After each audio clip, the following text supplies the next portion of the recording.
Em aeroportos de todo o mundo, o controle da temperatura dos passageiros que desembarcavam da China, como aquele ali, foi intensificado. Mas em Wuhan, essa prevenção foi além. Nessa quinta-feira, a cidade foi fechada. Lockdown. O termo em inglês significa bloqueio total e entrou no vocabulário do mundo em janeiro, quando a China determinou a adoção dessa medida drástica de isolamento social em 7 cidades na região de Wuhan, epicentro da pandemia do novo coronavírus. À medida que o vírus avançava pelo mundo, outros países tiveram que submeter suas populações ao bloqueio. Primeiro a Itália. Na Itália, onde o número de mortos chegou a 463, o governo restringiu drasticamente a circulação de todos os 60 milhões de habitantes. Depois a Espanha. Não podemos sair de casa, solo e exclusivamente para algo necessário, médico, comprar, algo necessário. E vários países na sequência, como Estados Unidos, Rússia, Alemanha, França e até a vizinha Argentina, adotaram medidas drásticas de isolamento social. Agora, o bloqueio começa a chegar às cidades brasileiras, em alguns casos por determinação judicial. Olha, para fazer que as pessoas fiquem em casa, a Justiça do Maranhão determinou o isolamento obrigatório, conhecido como lockdown, na região metropolitana de São Luís. É a primeira vez que isso acontece no Brasil. O governador do estado do Pará, Helder Barbalho, acabou de decretar lockdown em alguns municípios do estado. Lockdown seria o bloqueio total, exatamente por causa do avanço da Covid-19, do coronavírus no estado. Nesta quarta-feira, pela primeira vez, o ministro da Saúde, Nelson Tais, admitiu que os bloqueios totais podem ser necessários em algumas regiões. Você vai ter vários níveis de isolamento, de distanciamento. Você vai desde medidas simples que vão como a lavagem das mãos, os cuidados, um isolamento, um distanciamento pequeno. A gente tem tudo isso escrito, até o lockdown. E o que é importante é que cada lugar vai ter a sua necessidade. No estado do Amazonas, o Ministério Público já entrou com uma ação judicial pedindo a determinação do lockdown. No Rio de Janeiro, a promotoria deu prazo até esta quinta-feira para que o governador Wilson Witzel apresente um estudo técnico que justifique a determinação do bloqueio. Eu tenho sugerido a edição de um decreto com advertência, multa e até apreensão de instrumentos utilizados para desobedecer a ordem judicial. Então, é um momento que nós estamos construindo essas soluções jurídicas. Quais são os argumentos dos especialistas que defendem o lockdown? Como chegamos a esse ponto nas cidades brasileiras? De que forma a população está se adaptando ao bloqueio, onde ele já começou? E quais serão as consequências se o Brasil não endurecer o isolamento social? Esses são os temas do Ao Ponto desta quinta-feira. Eu sou Carolina Moran, hoje sem Roberto Maltic, que volta amanhã. E neste episódio eu converso com o repórter Alex Barbosa, afiliada da TV Globo no Maranhão, sobre os primeiros dias de bloqueio por lá. E também com o professor associado do Instituto de Medicina Social da Universidade do Estado do Rio de Janeiro, Mário Roberto Dalpós. Ele é integrante do grupo de especialistas que tem assessorado o governo do Rio durante a pandemia e que emitiu nota técnica recomendando a adoção de lockdown no estado. Fique com a gente.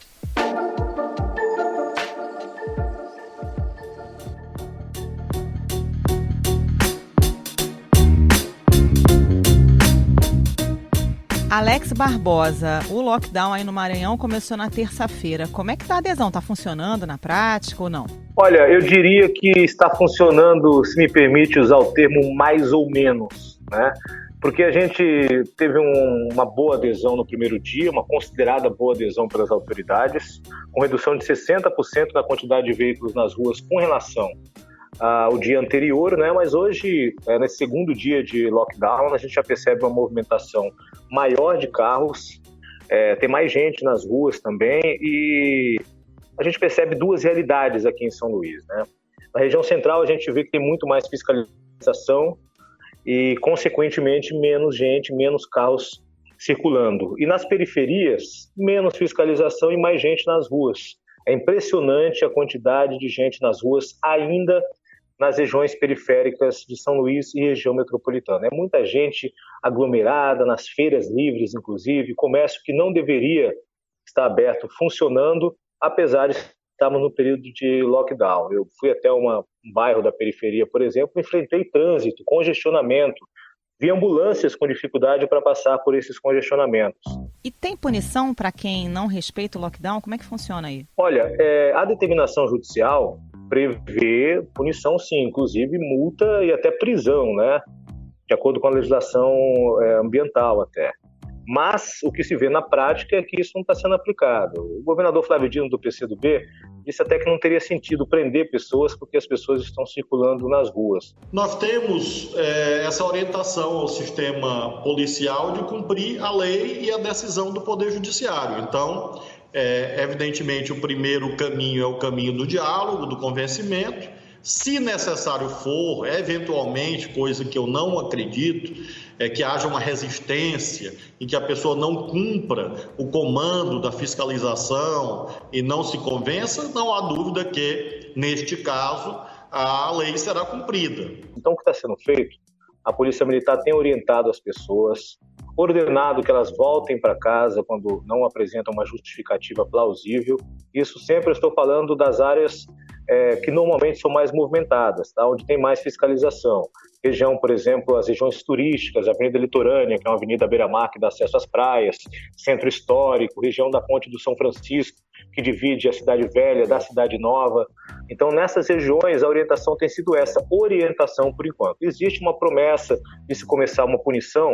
Eu até conversei ontem sobre isso com o juiz que foi o responsável por essa decisão judicial, o Douglas Martins, e ele me falou que pode vir até a engrossar as medidas, a determinar as medidas mais duras, o endurecimento nas medidas, caso as pessoas não respeitem aquilo que foi colocado, né? Claro que também, e é o nosso caso aqui, o Poder Judiciário tem suas responsabilidades. A decisão é uma decisão difícil, quem a toma sofre as consequências e os ataques, mas o Poder Judiciário tem as garantias que tem exatamente para suportar ataques nesse momento.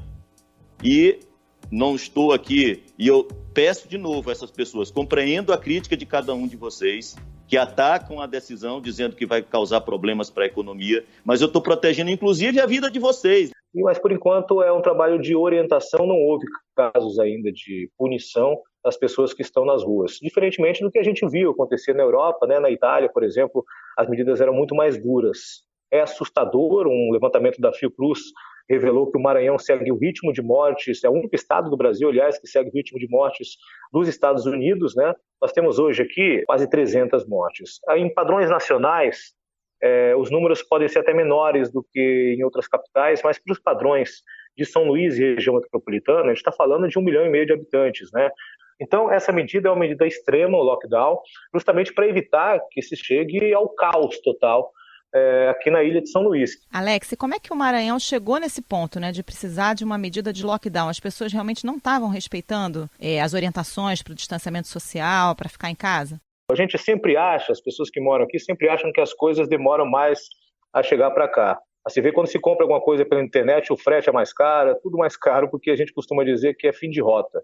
As pessoas estavam com esse pensamento com relação ao coronavírus, viu? Que ia demorar muito para chegar aqui, que é uma realidade de outros países, é uma realidade de São Paulo, é no Rio de Janeiro, não é com a gente, não é aqui, não vai chegar aqui, vai demorar muito para chegar aqui. E a doença já estava circulando por aqui, os aeroportos abertos, muita gente chegando de viagem, a doença já estava circulando por aqui. E as pessoas, mesmo com os primeiros casos, continuavam nas ruas, assim como, na verdade, continuam, né? Mas estavam de forma muito diferente do restante do país, numa sintonia diferente do restante do país, acreditando que realmente que não era com a gente, né? E os casos foram aumentando, as pessoas foram começando a se preocupar, o uso de máscara desde o dia 21 de março já está obrigatório nas ruas, né? As pessoas começaram desobedecendo, e aí aquela história que eu te falei, as pessoas vão começando a saber que um parente está com coronavírus, um vizinho está com coronavírus, um parente está em situação grave, uma pessoa que eu conheço morreu, e aí as pessoas começaram a pensar, opa, peraí, o negócio chegou até aqui, só que já de forma tardia, né? A doença já havia se espalhado, hoje nós estamos com mais de 5 mil casos confirmados da Covid-19. E já teve situação na semana passada em que não havia nenhum leito de UTI disponível, tinha gente nas UPAs, em ambulâncias, esperando leito de UTI, situação gravíssima, e teve que esperar mais de 6 horas para conseguir um leito. Então já chegou nas periferias, já chegou na cidade, já é uma realidade assim como em todo mundo. E após exatamente um mês do primeiro caso, São Luís registrou a segunda maior taxa de coronavírus por habitante, dentre todas as capitais. São Luís só está abaixo de Fortaleza, mas tem uma taxa maior que São Paulo, Rio de Janeiro e Manaus.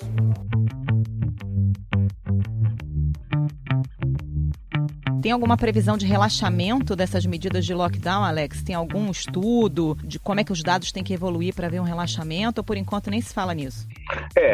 O lockdown é uma medida que, pela ordem judicial, deve durar 10 dias. E é justamente essa previsão, estamos no segundo dia, lembrando, né? É exatamente essa previsão que o governo do estado faz. Em 10 dias, ele deve avaliar os números e saber se houve uma redução nesses números para que possa ser tomada uma outra medida, ou uma medida mais rígida, ou eventualmente até começar a afrouxar essas medidas se por acaso houver uma redução nos números, né? Pelo menos uma diminuição na evolução dos números. Tá certo. Alex, muito obrigada aqui pela participação, bom trabalho para você e se cuide, né? Você que é repórter que está na rua, não pode ficar em casa. Nós estamos nos cuidando muito com máscara o tempo todo, aquela proteção facial de acrílico. A gente sabe que a gente acaba ficando na linha de frente também, estamos nas ruas, assim como os profissionais de saúde, mas é um serviço essencial, a comunicação, as pessoas precisam estar informadas, porque informação também salva vidas, né? Aqui no Rio, pesquisadores da Fiocruz foram categóricos. Em um documento divulgado hoje, eles afirmaram que, com o objetivo de salvar vidas e com base em análises técnico-científicas, a Fiocruz considera urgente a adoção de medidas rígidas de distanciamento social e de ações de lockdown no estado do Rio de Janeiro, em particular na região metropolitana. Dr. Mário Roberto Dalpós, o estado do Rio, assim como outros, enfrenta uma situação complicada na pandemia do coronavírus, com um crescimento muito grande do número de casos. E o Comitê de Notáveis que assessora o governo do estado, do qual o senhor faz parte, recomendou a adoção do lockdown, uma medida extrema aqui no estado do Rio. Por quê? A questão central, né, não é se vai ter ou não vai ter lockdown. A questão central é que duas das condições necessárias, elas não, enfim, para controlar a epidemia e reduzir, achatar a curva, de modo que as pessoas vão se contaminando pouco a pouco e tal, elas não estão se cumprindo, né? Quer dizer, o sistema de saúde já está completamente estressado, tá certo? A falta de leitos comuns ou de terapia intensiva, o esforço para ampliar a capacidade de serviços não vem ocorrendo, né? Seja porque os hospitais de campanha ou a abertura de leitos não vem ocorrendo no ritmo que poderia ocorrer, seja porque os equipamentos que estavam sendo esperados ou comprados não ocorreram, ou seja porque, e aí para mim é mais importante, né, não há uma disponibilidade de especialistas ou de recursos humanos, médicos, enfermeiros, número necessário para a quantidade de pacientes que vem ocorrendo ao serviço, né? E talvez uma falsa expectativa também das autoridades em diferentes níveis, federal, estadual, municipal, de que se poderia a qualquer momento contratar intensivistas ou outros, enfim, facilmente, né? Ainda estamos terminando os hospitais de campanha, não é uma obra fácil, não é uma obra simples, mas na semana que vem já deveremos estar entregando até sexta-feira os 400 leitos do hospital de campanha do Maracanã. Também vamos entregar o hospital de campanha de Nova Iguaçu e de Duque de Caxias. Então, do lado do serviço de saúde, eles estão abarrotados, há muitos pacientes esperando, pessoas estão começando, inclusive, a dramaticamente passar mal e falecer na sua própria residência. E, de outro lado, a outra condição, que é do afastamento social, do isolamento, ela não vem ocorrendo no nível e no ritmo que seria necessário, né? E aí, várias razões, né? Obviamente, a classe média, as pessoas que, enfim, têm condições, moram em habitações melhores, ou mais adequadas, elas até estão podendo fazer isso, né? e em muitos bairros e muitas cidades vem ocorrendo. Agora, a população mais favorecida, que mora em habitações precárias, que depende de uma remuneração ou de um ganho financeiro diário, porque não são assalariados, são trabalhadores informais, ou trabalham em lugares, em empregos e situações que são mais precárias, né? Essas estão com mais dificuldade de fazer isolamento, né?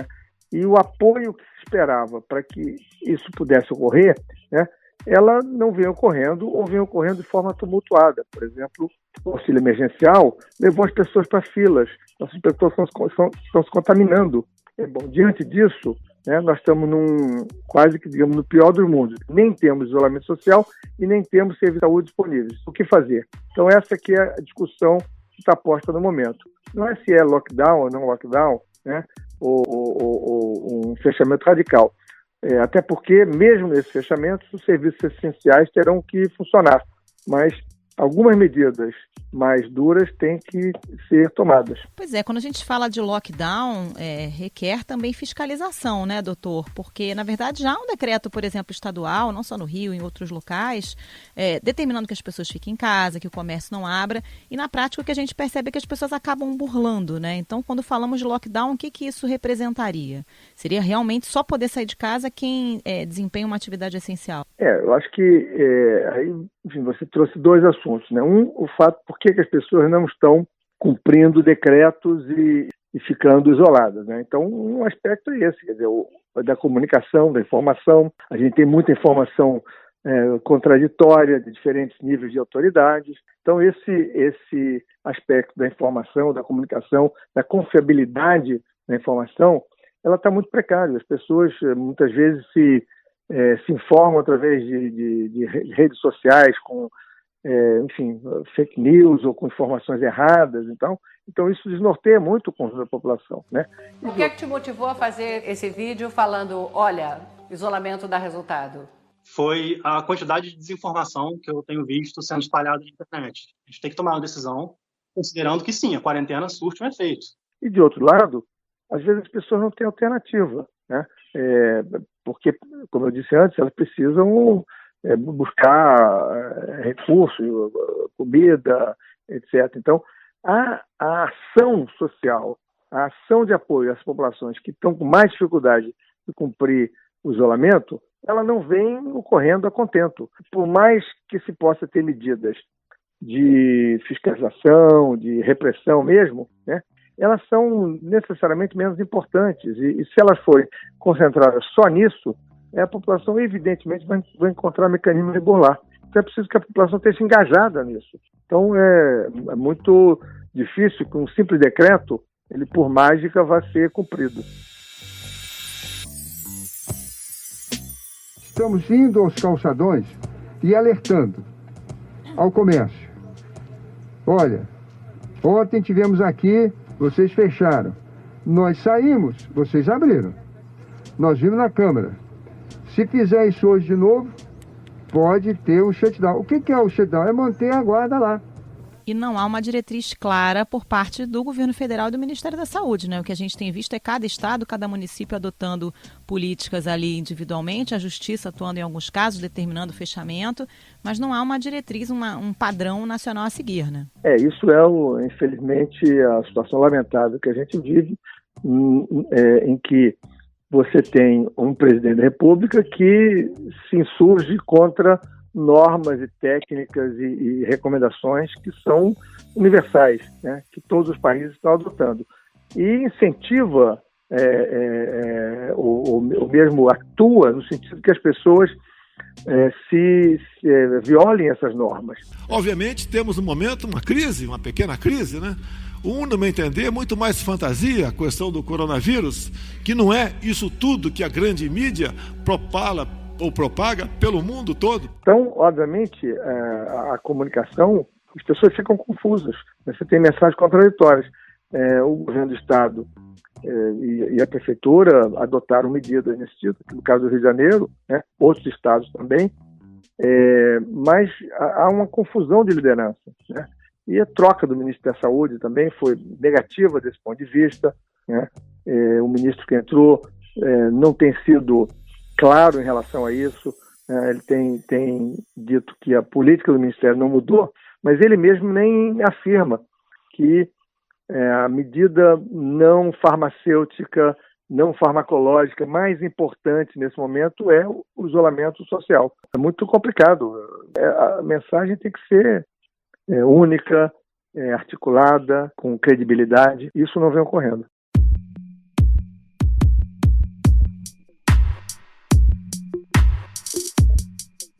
Esse plano que foi enviado ao governador Wilson Witzel prevê a utilização de bandeiras, né, níveis apontando o grau de gravidade da situação da pandemia em cada região. Mas como é que seria isso? Quer dizer, as medidas de isolamento e de contenção seriam de acordo com a expansão da pandemia em cada sub-região? Não, a ideia de uso de bandeiras é uma ideia que trabalha no sentido de melhorar a comunicação com a população, né?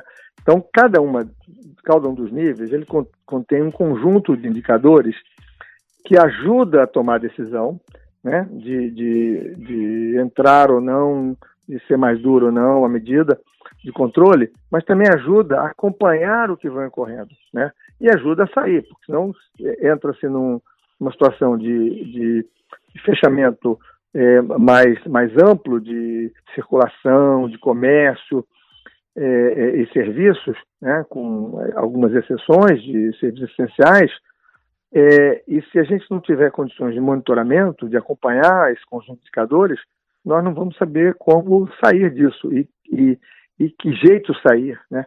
Então a proposta ela tem duas pernas. Uma, o estabelecimento claro desses indicadores, vermelho, laranja e amarelo, tá? O verde seria a situação de normalidade, que não é o caso, né? Então, à medida que esses 3 níveis, e tem um subnível no laranja e tal, assim, eles ajudam a decidir o fechamento, digamos, né, dos serviços e comércio e tal, mas ajudam também a acompanhar o que vem ocorrendo. Bom, associado a isso, nós estamos propondo, e está na proposta com o governador, que cada setor e cada serviço ou empresa adotem um plano de contingência. Fizemos um conjunto de diretrizes gerais, tá certo? Mas caberá a cada empresa montar o seu plano de contingência. Se essas medidas mais duras não forem adotadas, não só no Rio, né, tem outras regiões metropolitanas também em situação muito semelhante, o que a gente vai assistir nos próximos meses? A que ponto a gente pode chegar? Nós vamos assistir uma aceleração do que nós já estamos vendo. 1.112 pessoas estão na fila por um leito em todo o estado. Dessas, 500 estão em estado grave. Nós vamos ver mais e mais, infelizmente, desfiles de caixões, certo? Que é uma situação dramática para quem é profissional da área de saúde, né? Nós vamos ver o esgotamento do serviço de saúde de forma pública ou privado, de forma muito grave, e nós vamos ver as pessoas, enfim, aumentar muito, especialmente nas áreas mais desfavorecidas, de favelas e outras pessoas morrendo em casa. Então, nenhum de nós quer ver isso. Essa situação atual, se nada mudar a tendência, é o que nós vamos assistir. Então, isso é muito, muito duro, muito duro. Dr. Mário Roberto Dalpós, muito obrigada pela participação. Bom trabalho para o senhor. Obrigado. Bom trabalho. Esse foi o Ponto de Hoje, o podcast diário da redação do Globo. Nessa conversa a gente conta com a participação de toda a equipe do jornal, as mesmas pessoas que levam até você informação e análise de qualidade todos os dias. Quer saber mais? Assine o Globo. Acesse assineoglobo.com.br e confira todas as notícias e reportagens especiais. Lembrando que todo o conteúdo de serviço sobre o coronavírus está aberto a todos, não precisa ser assinante. A edição deste episódio foi do Nicolas Witzel e a gente volta amanhã. Até mais.